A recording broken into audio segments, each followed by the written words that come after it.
Shalom, Bapak Ibu Saudara, warga Jemaat GKJW Jemaat Rungkut, dan para kekasih Tuhan. Selamat petang, pada saat ini kita kembali berjumpa dalam acara renungan atau saat teduh Kamis petang.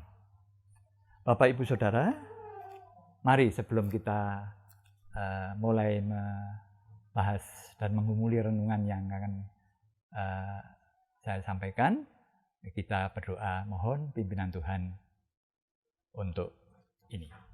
Mari kita bersama-sama berdoa. Bapa Surgawi, kembali kami bergelut menghadap kehadirat-Mu pada sore hari ini untuk bersama-sama merenungkan firman Tuhan dan kehendak-Mu untuk kami lakukan. Bapa, hadirlah di tengah-tengah kami dan urapi juga hamba-Mu yang akan menyampaikan firman dalam renungan ini. Dalam nama Tuhan Yesus, kami berdoa dan memohon dengan penuh pengharapan. Amin. Bapak, Ibu, dan Saudara,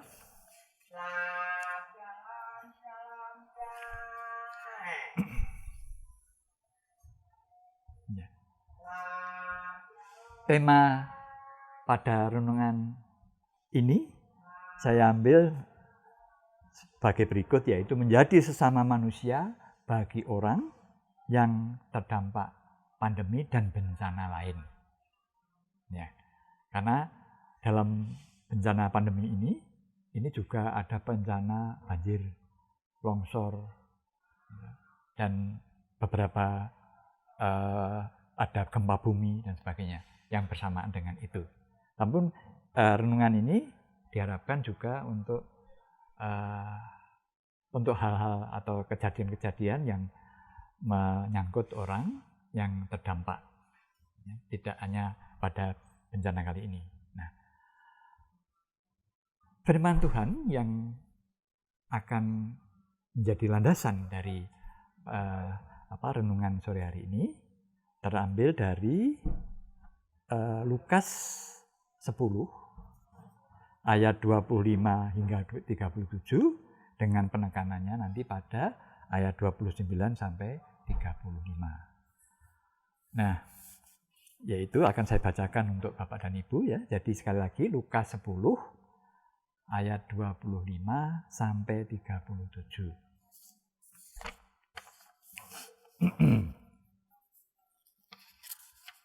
Yang berjudul Orang Samaria yang Murah Hati. Bapak dan Ibu, saudara-saudara, tentu sudah hafal ya dengan cerita orang Samaria yang murah hati. Ya. Nah, bahkan mungkin yang sudah dari sejak sekolah minggu sudah diceritakan atau disampaikan kisah ini. Kemudian kita di khotbah, di persekutuan-persekutuan juga tentu sudah pernah membicarakan. Namun nanti akan kita lihat detail dari bagaimana orang sesama kita itu membantu orang lain. Nah, akan saya bacakan untuk Bapak Ibu Saudara. Lukas 10 ayat 25 hingga 37 demikian bunyinya. Orang Samaria yang murah hati. Pada suatu kali berdirilah seorang ahli Taurat untuk mencobai Yesus. Katanya, "Guru, apa yang harus kuperbuat untuk memperoleh hidup yang kekal?" Jawab Yesus kepadanya, "Apa yang tertulis dalam hukum Taurat? Apa yang kau baca di sana?" Jawab orang itu, "Kasihilah Tuhan Allahmu dengan segenap hatimu dan dengan segenap jiwamu dan dengan segenap akal budimu dan kasihilah dengan segenap jiwamu dan dengan segenap kekuatanmu dan dengan segenap akal budimu dan kasihilah sesamamu manusia seperti dirimu sendiri. Kata Yesus kepadanya, jawabanmu itu benar. Berbuatlah demikian, maka engkau akan hidup. Nah, ayat berikutnya, ini menjadi pokok pembahasan kita. Tetapi untuk membenarkan dirinya, orang itu berkata pada Yesus, dan siapakah sesamaku manusia? Jawab Yesus, adalah seorang yang turun dari Yerusalem ke Yeriko. Ia jatuh ke tangan penyamun-penyamun yang bukan saja merampoknya habis-habisan, tetapi juga memukulnya, dan yang sesudah itu pergi meninggalkan setengah mati. Kebetulan ada seorang imam turun melalui jalan itu. Ia melihat orang itu, tetapi ia melewatinya dari seberang jalan. Demikian juga seorang Lewi datang ke tempat itu ketika ia melihat orang itu. Ia melewatinya dari seberang jalan. Lalu datang seorang Samaria yang sedang dalam perjalanan ke tempat itu, dan ketika ia melihat orang itu tergeraklah hatinya oleh belas kasihan. Ia pergi kepadanya lalu membalut luka-lukanya. Sesudah ia menyiraminya dengan minyak dan anggur. Kemudian ia menaikkan orang itu ke atas keledai tunggangannya sendiri. Lalu membawanya ke tempat penginapan dan merawatnya. Keesokan harinya ia menyerahkan 2 dinar kepada pemilik penginapan itu. Katanya, rawatlah dia. Dan jika kau belanjakan lebih dari itu, aku akan menggantinya waktu aku kembali. Siapakah di antara ketiga orang ini menurut pendapatmu adalah sesama manusia dari orang yang jatuh ke tangan penyamun itu? Jawab orang itu, orang yang telah menunjukkan belas kasihan kepadanya, kata Yesus padanya. Pergilah dan perbuatlah demikian. Demikian firman Tuhan. Diberkati barang siapa yang membaca dengan tekun, mempelajari kehendak Tuhan, dan menerapkan dalam kehidupan sehari-hari. Haleluya, amin. Nah, Bapak, Ibu, Saudara, warga jemaat yang terkasih, dan saudara-saudara seiman di dalam Tuhan Yesus Kristus. Pada tahun 2018, sebuah lembaga internasional yang mengukur atau yang meneliti tentang kedermawanan, ya, menilai kedermawanan bangsa atau negara-negara di dunia ini, menempatkan negara Indonesia atau bangsa Indonesia pada peringkat pertama, yaitu dengan angka 59%. Gitu ya. Nah, kriteria pemeringkatan adalah sebagai berikut. Yang pertama,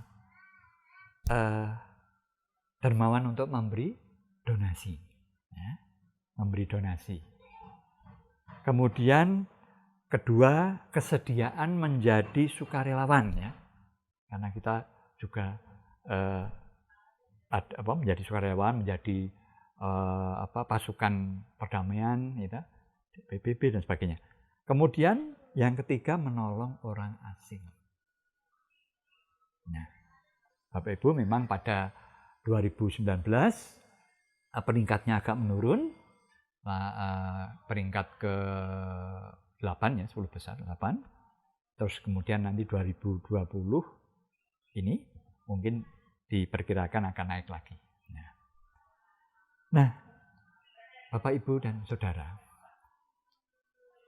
bagaimana menurut ajaran Tuhan Yesus? Tuhan Yesus menyampaikan bahwa menjadi sesama manusia itu dengan perumpamaan, dengan kisah orang Samaria yang murah hati tadi. Tapi bagaimana rinciannya? Ya. Mungkin kita sudah melakukan seperti orang Samaria tadi. Tapi mungkin juga kalau sudah melakukan, itu menguatkan. Renungan ini diharapkan menguatkan kita sekalian. Kalau belum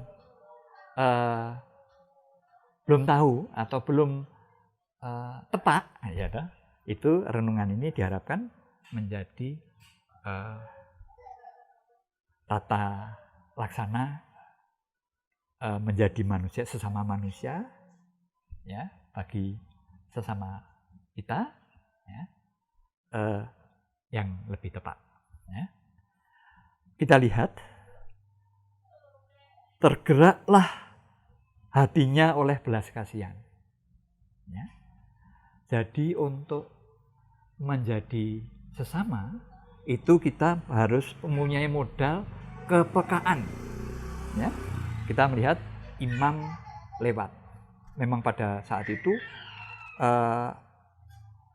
kalau imam itu menyentuh jenazah, kalau tadi orang yang dirampok tadi mungkin sudah mati, itu dia akan najis dan dia ditahirkan melalui ritual upacara yang ribet, ya, dan juga beberapa hari baru boleh menjadi imam lagi kalau sudah tahir. Nah, oke. Kemudian Lewi, dia tahu, ya, orang Lewi kan menjadi imam di tengah-tengah Israel. Tahu aturannya, tapi juga menolong lewat di seberang.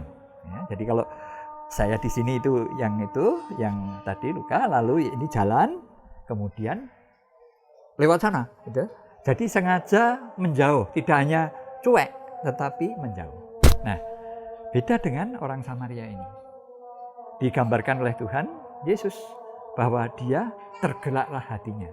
Jadi awalnya adalah kita harus ada kepekaan. Ya? Harus ada kepekaan, kepedulian. Kalau bahasa awamnya, ya, bahasa umumnya, ada kepedulian. Kalau tidak ada kepedulian, kita tidak bisa menjadi sesama manusia bagi orang yang terdampak. Ya. Nah, kemudian yang berikutnya, ia pergi kepadanya. Ya, jadi berhenti, terus marani, gitu kan, ya. Nah, itu merupakan wujud prioritas untuk orang lain. Ya, dia tidak seperti kepentingan diri sendiri seperti imam dan orang Lewi tadi, tapi dia justru mendatangi, ya. Lalu apa? Untuk apa? Nah, untuk membalut luka, menyiram minyak dan anggur, menaikkan orang itu ke atas keledainya, tunggangannya sendiri. Nah, jadi ada rela berkorban. Waktu perjalanan tertunda, kenyamanan dirinya berkurang, hilang, gitu.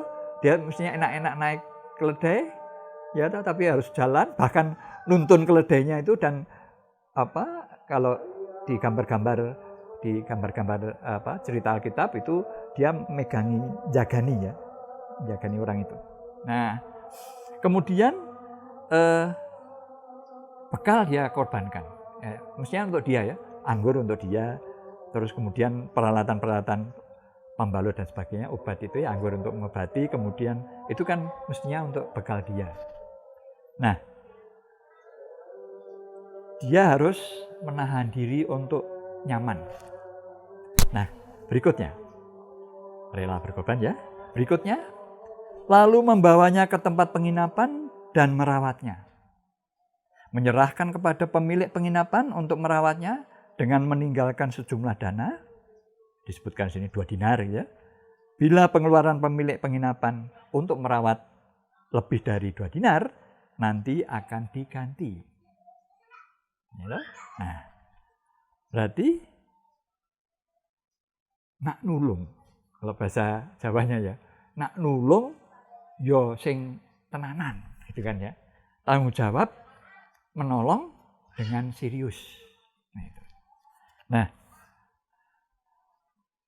Bapak dan Ibu, Saudara, jadi ada pertama kepekaan dulu, ya toh? Kemudian memprioritaskan mana yang harus dilakukan atau didahulukan, kepentingan saya atau kepentingan dia. Ya. Kemudian ya rela berkorban, ya.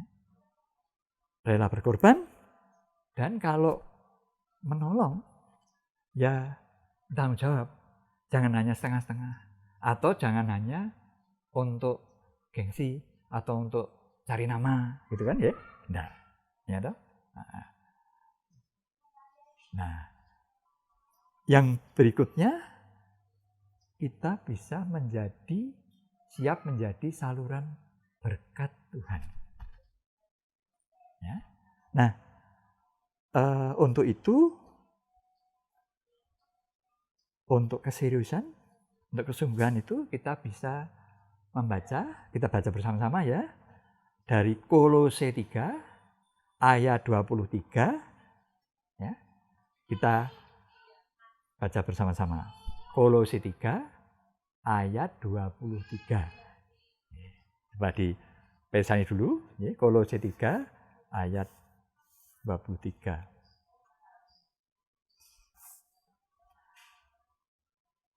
Saya monggo 1, 2, 3. Apapun juga yang kamu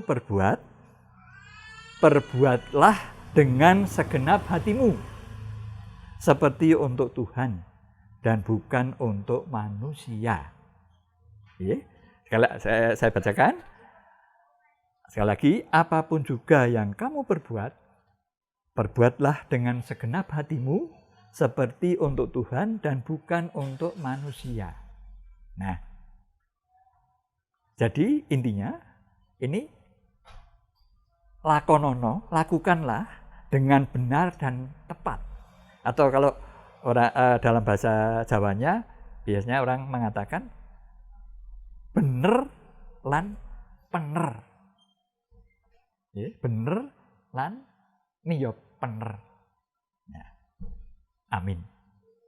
Nah, Bapak, Ibu, Saudara, mari kita tutup renungan saat teduh pada sore hari ini, dan kita kembali berdoa mohon pimpinan Tuhan agar kita dapat melaksanakan apa yang Tuhan kehendaki dengan benar dan benar. Mari kita berdoa. Terima kasih Bapa, karena Engkau telah berfirman melalui hamba-Mu ini. Kiranya Engkau menguatkan dan Engkau menuntun, memampukan kami melakukan apa yang Engkau kehendaki, yaitu menjadi sesama manusia bagi sesama kami yang terdampak oleh bencana pandemi maupun bencana-bencana yang lainnya yang pada saat ini sedang terjadi. Dan Bapa, kiranya kami juga mendoakan saudara-saudara kami dari Istimewa Bangsa dan Setanah Air yang juga berperanan dalam menjadi sesama manusia dalam bentuk petugas medis, tim sukarelawan, satgas-satgas, maupun juga yang membantu untuk mengembalikan dampak-dampak ekonomi di Indonesia ini. Bapak, kami juga berdoa untuk saudara-saudara kami yang terdampak. Kiranya juga Engkau beri jalan agar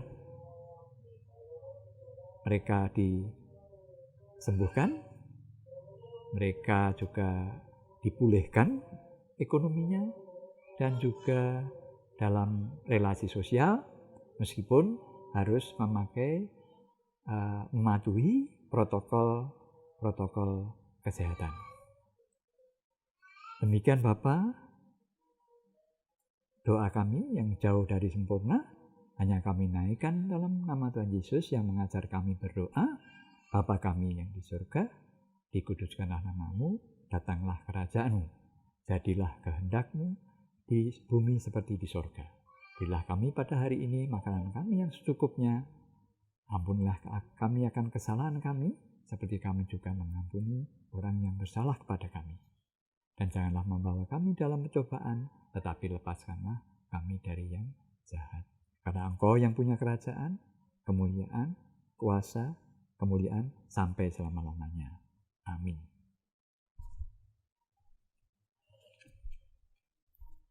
Jangan lupa